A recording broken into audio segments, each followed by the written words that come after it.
Қайырлы күн. Бүгін біз кешкі асқа дәмді мампар сорпасын дайындайтын боламыз. Ол үшін бізге қажетті өнімдердің барлығын ұсақтап төртбұрышты етіп турап аламыз. Дәл қазір менде ет және картоп. Одан соң біз қызыл және жасыл түсті болгар бұрыштарын осылай ұсақтап төртбұрышты етіп турап аламыз.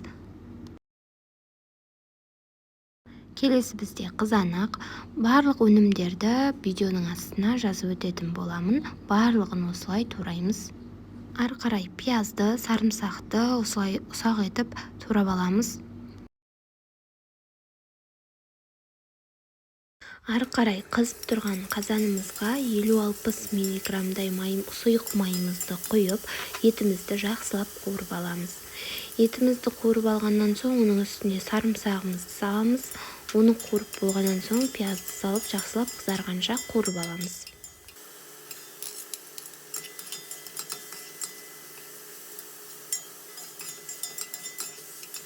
Ары қарай болгар бұрышын салып жақсылап қуырып аламыз.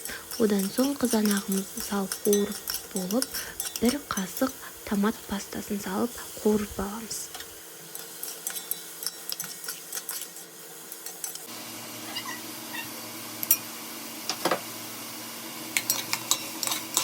Келесі кезекте бізде картопымызды салып жақсылап қуырып аламыз. Одан соң дәміне қарай тұзын саламыз.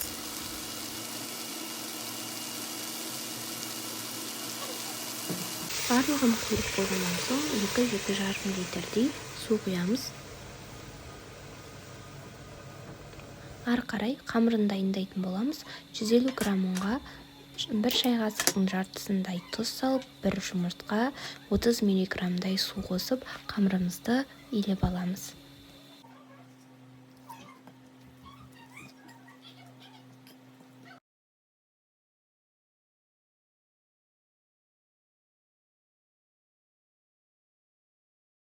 Қамырымыздың жұмсақ немесе қатты болып қалғанынан гөрі орташа болғаны дұрыс.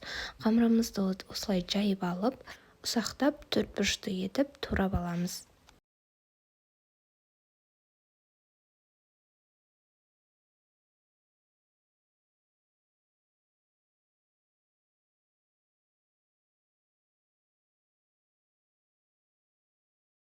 Дайын болған қамырымызды қазанға салып, 8-10 минутқа қайнатып пісіріп аламыз.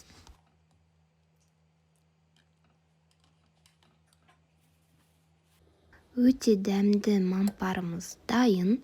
Жасап көріңіздер. Каналға тіркелуді ұмытпаңыздар.